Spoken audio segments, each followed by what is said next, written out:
السلام علیکم ورحمۃ اللہ وبرکاتہ۔ عزیز طلباء، اللہ کی ذات سے امید ہے آپ سب خیر و عافیت سے ہوں گے۔ اسلامیات سلسلہ نمبر 8 جماعت ہشتم کے لیے ہم نے پچھلے ہفتے میں الایمان باللہ کا عنوان شروع کیا تھا، اور اس عنوان کے تحت ہم نے وجود باری تعالیٰ پڑھا، اور پھر وجود باری تعالیٰ کا انکار کرنے والے ان لوگوں کے بارے میں پڑھا تھا جن کی پہچان دہریے سے ہے۔ عزیز طلباء، الایمان باللہ یہ 2 عقائد کا مجموعہ ہے۔ ہم شروع میں یہ پڑھ چکے ہیں۔ ایک عقیدہ وحدانی وجود باری تعالیٰ، اور دوسرا عقیدہ وحدانیت باری تعالیٰ۔ وجود باری تعالیٰ سے متعلق ہم پہلے پڑھ چکے ہیں۔ آج ہم وحدانیت باری تعالیٰ سے متعلق پڑھیں گے۔ سب سے پہلے وحدانیت باری تعالیٰ کی عربی میں تعریف کیا ہے؟ آپ کتاب میں بھی پڑھ لیں گے۔ میں سبق کا پہلے خلاصہ بیان کر رہا ہوں، پھر اس کے بعد اس کی ریڈنگ کریں گے، تو انشاءاللہ تعالیٰ یہ باتیں آپ پر بالکل واضح ہو جائیں گی۔ وحدانیت باری تعالیٰ کی تعریف ہے الایمان بأن اللہ واحد لا شریک لہ فی ذاتہ ولا فی صفاتہ ولا فی افعالہ۔ اس بات کا پختہ یقین کرنا کہ بے شک اللہ اکیلا ہے، ایک ہے، اس کا کوئی شریک نہیں، اس کی ذات میں، نہ اس کی صفات میں، اور نہ اس کے افعال میں۔ تو یہ ہے عقیدہ وحدانیت باری تعالیٰ۔ اس پر آپ مختلف دلائل بھی قرآن سے پڑھیں گے۔ پھر شرک کیا ہے؟ شرک ایمان کی ضد ہے، یعنی ایمان اس بات کی تصدیق کا نام ہے کہ اللہ ایک ہے، اس کی ذات اور صفات، اس کے کاموں میں اس کا کوئی شریک نہیں، اور شرک اس کی ضد ہے کہ اللہ کی ذات میں، اس کی صفات میں اور اس کے افعال میں کسی کو شریک ٹھہرانا، اس کو شرک کہتے ہیں۔ یہ ایمان کی ضد ہے، مخالف ہے۔ پھر شرک کی 3 قسمیں ہم پڑھیں گے۔ شرک فی الذات، شرک فی الصفات، شرک فی الافعال۔ یہ آج کا ہمارا عنوان ہے۔ اب ہم اس کی بلند خوانی کی طرف آتے ہیں۔ اس کے لیے ہم کتاب کھولیں گے، اور آخر میں آپ کو عملی کتاب سے کام سمجھایا جائے گا۔ وحدانیت باری تعالیٰ، الایمان بان اللہ واحد لا شریک لہ فی ذاتہ ولا فی صفاتہ ولا فی افعالہ۔ ترجمہ: اس بات کا یقین کامل رکھنا کہ اللہ تعالیٰ ایک ہے، اس کی ذات، اس کی صفات اور اس کے کاموں میں اس کا کوئی شریک نہیں، یعنی وہی اس کائنات کا خالق اور اس کا نظم و نسق چلانے والا ہے۔ وحدانیت باری تعالیٰ کا مطلب یہ ہے کہ اس بات کا پختہ یقین کیا جائے کہ جیسے کائنات کے بنانے اور اس کے نظام کو چلانے میں اللہ تعالیٰ کی ذات تنہا ہے، کوئی اس کا شریک نہیں، ایسی ہی عبادت کے لائق بھی تنہا اسی کی ذات ہے۔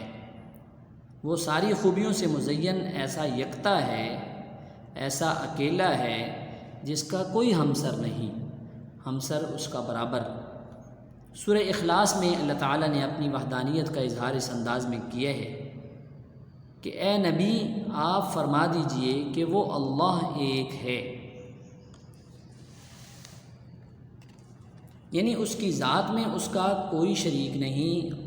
ایسا نہیں کہ وہ مختلف اجزاء سے مل کر بنا ہو، جیسے کہ مشرکین اپنے بتوں کو سونے چاندی سے بناتے ہیں، بلکہ وہ اپنی ذات میں یگانہ ہے، نہ ہی اسے کسی نے جنا ہے اور نہ ہی اس کی کوئی اولاد ہے۔ کسی کو اس کی اولاد سمجھنا اس کی شان کے خلاف ہے۔ ارشاد باری تعالیٰ ہے سبحانہ ان یکون لہ ولد۔ ترجمہ: وہ اللہ اس سے پاک ہے کہ اس کی اولاد ہو۔ اس کی ذات کی طرح اس کی صفات میں بھی کوئی اس کا شریک نہیں۔ وہ خدائی صفات جو ازل سے اللہ تعالیٰ کی ذات کے لیے ثابت ہیں، جیسے اللہ تعالیٰ کی قدرت کاملہ، اس کا وسیع اور محیط علم، عزت اور ذلت پر اس کا قبضہ، تمام عالم کو رزق پہنچانے کا مسلسل انتظام، اور اس جیسی دیگر صفات اللہ کے سوا کسی اور میں ہو ہی نہیں سکتی۔ ارشاد باری تعالیٰ ہے لیس کمثلہ شیء، اس جیسی کوئی چیز نہیں۔ قرآن پاک کے بے شمار آیات میں اللہ تعالیٰ نے اپنی صفات کو مختلف پیرایوں میں ذکر فرمایا ہے۔ ارشاد باری تعالیٰ ہے واللہ الذی لا الہ الا هو عالم الغیب والشہادہ هو الرحمن الرحیم واللہ الذی لا الہ الا هو الملک القدوس السلام المؤمن المہیمن العزیز الجبار المتکبر سبحان اللہ عما یشرکون واللہ الخالق البارئ المصور له الاسماء الحسنى یسبح له ما فی السماوات والارض وهو العزیز الحکیم۔ ترجمہ وہی اللہ ہے جس کے سوا کوئی معبود نہیں، پوشیدہ اور ظاہر کا جاننے والا، وہ بڑا مہربان نہایت رحم والا ہے، جس کے سوا کوئی عبادت کے لائق نہیں، بادشاہ حقیقی پاک ذات، ہر عیب سے سلامتی، امن دینے والا، نگہبان، غالب، زبردست، بڑائی والا۔ اللہ ان لوگوں کے شریک مقرر کرنے سے پاک ہے۔ وہی اللہ تمام مخلوقات کا خالق، ایجاد و اختراع کرنے والا، صورتیں بنانے والا۔ اس کے سب اچھے سے اچھے نام ہیں۔ جتنی چیزیں آسمانوں اور زمین میں ہیں سب اس کی تسبیح کرتی ہیں، اور وہ غالب حکمت والا ہے۔ اس کے علاوہ جا بجا قرآن پاک میں اللہ تعالیٰ نے اس مضمون کو بیان فرمایا ہے کہ اس کائنات کے نظام کو روز اول سے اکیلے اللہ ہی نے سنبھال رکھا ہے۔ اس نظام کے بنانے کی طرح اس نظام کے چلانے میں بھی اس کا کوئی شریک نہیں۔ عقل بھی اس بات کا تقاضا کرتی ہے کہ یہ نظام چلانے والی کوئی ایک ہی ذات ہو۔ اگر اس کائنات کے دو خدا ہوتے تو کب سے یہ نظام درہم برہم ہو جاتا۔ اس کائنات کے دو خدا ہوتے تو ضروری نہیں کہ دونوں کی چاہت ایک جیسی ہوتی۔ ایک کو دن کا اجالا پسند تو دوسرے کو رات کا اندھیرا، ایک بارش کا حکم دیتا دوسرا بارش روکنے کا، غرض دونوں کی خواہشات اور احکام ایک دوسرے کے متضاد ہوتے، اور جس کا فیصلہ مغلوب ہو جاتا وہ خدا نہیں ہو سکتا۔ اور اگر دونوں مصالحت سے کام چلاتے، آپس میں باہم مشورے سے، تو دونوں ہی خدا نہیں ہوتے، کیونکہ خدا کی ذات وہی ہو سکتی ہے جو اپنی ذات میں کامل ہو، ہر عیب سے پاک ہو، بیکار عاجز نہ ہو، کسی کی مدد اور مشورہ کا محتاج نہ ہو۔ ارشاد باری تعالیٰ ہے لو کان فیہما آلہۃ الا اللہ لفسدتا، اگر زمین و آسمان میں اللہ تعالیٰ کے سوا کوئی اور معبود ہوتا تو زمین و آسمان کبھی کے درہم برہم ہو جاتے۔ خلاصہ یہ کہ توحید اس بات کے یقین کامل کا نام ہے کہ اللہ تعالیٰ ایک ہے، اس کی ذات، اس کی صفات اور اس کے کاموں میں اس کا کوئی شریک نہیں۔ شرک ایمان کی ضد ہے۔ ایمان اس بات کی تصدیق کا نام ہے کہ اللہ ایک ہے، اس کی ذات، اس کی صفات اور اس کے کاموں میں کوئی اس کا شریک نہیں۔ شریک اللہ کی ذات میں اور شرک اللہ کی ذات میں، اس کی صفات میں اور اس کے ساتھ مخصوص افعال میں کسی کو اللہ تعالیٰ کا شریک سمجھنے کا نام ہے۔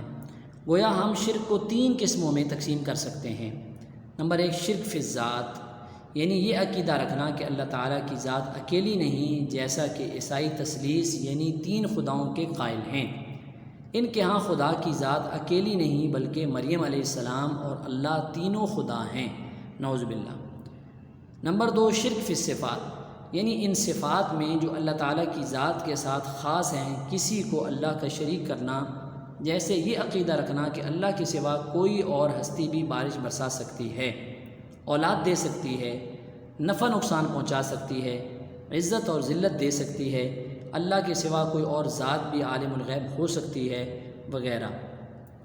تیسری شرک کی قسم ہے شرک فی الافعال، یہ عقیدہ رکھنا کہ وہ خاص عبادتیں جو صرف اللہ ہی کے لیے کی جاتی ہیں، جیسے سجدہ، قربانی، نذرانہ وغیرہ، وہ اللہ کے سوا کسی اور کے لیے بھی کی جا سکتی ہیں، جیسے قبروں کو سجدہ کرنا، ان پر چڑھاوے چڑھانا، تصویر کو پوجنا، اس کی تعظیم کرنا، اللہ کے سوا کسی اور کے نام کی منت ماننا، مصیبت کے وقت اللہ کے سوا کسی اور کو مشکل کشا سمجھ کر پکارنا وغیرہ، یہ تمام وہ چیزیں ہیں جو افعال کے اندر کاموں میں کسی کو شریک ٹھہرایا جاتا ہے۔ شرک قرآن کی دعوت کی کھلی مخالفت ہے، اور یہ ایک ایسا قبیح فعل ہے، برا فعل ہے، جس کی معافی اس ذات کے ہاں بھی نہیں جو تواب ہے، یعنی توبہ قبول کرنے والا، غفور ہے، معاف کرنے والا، رحیم ہے، رحم کرنے والا۔ اللہ کا ارشاد ہے ان اللہ لا یغفر ان یشرک بہ ویغفر ما دون ذلک لمن یشاء ومن یشرک باللہ فقد ضل ضلالا بعیدا۔ اللہ اس گناہ کو نہیں بخشے گا کہ کسی کو اس کا شریک بنایا جائے، اور اس کے سوا اور گناہ جس کو چاہے بخش دے گا، اور جس نے اللہ کے ساتھ شریک بنایا وہ رستے سے دور جا پڑا۔ عزیز طلباء، یہ آج کا ہم نے عنوان مکمل کیا، وحدانیت باری تعالی، اور پھر ہم نے شرک کی تعریف اور اس کی اقسام پڑھی۔ اب آپ عملی کتاب میں آج کا کام دیکھیں اور پھر اس کے مطابق آپ کام کریں گے۔ یہ پہلے نمبر پر تو آپ اس صفحے پر جو خالی جگہ ابھی مکمل نہیں ہوئی آپ اس کو مکمل کریں گے، جیسے اے ڈیش آپ فرما دیجئے کہ وہ ایک ہے، اے نبی آپ فرما دیجئے کہ وہ ایک ہے، شرک ڈیش شرک ایمان کی ڈیش ہے، شرک قرآن کی دعوت کی کھلی ڈیش ہے، اس کو آپ مکمل کریں گے۔ پھر اگلے صفحے پہ صفحہ نمبر 7 پر آپ دیکھیں تو 2 سوال رہتے ہیں۔ وحدانیت باری تعالیٰ کی عربی میں تعریف کیجئے، جو میں نے آپ کو شروع میں بتائی، کتاب میں لکھی ہوئی بھی ہے۔ پھر شرک کی کتنی قسمیں ہیں، صرف نام آپ نے تحریر کرنے ہیں۔ تو یہ عزیز طلباء آج کا آپ کا کام ہے۔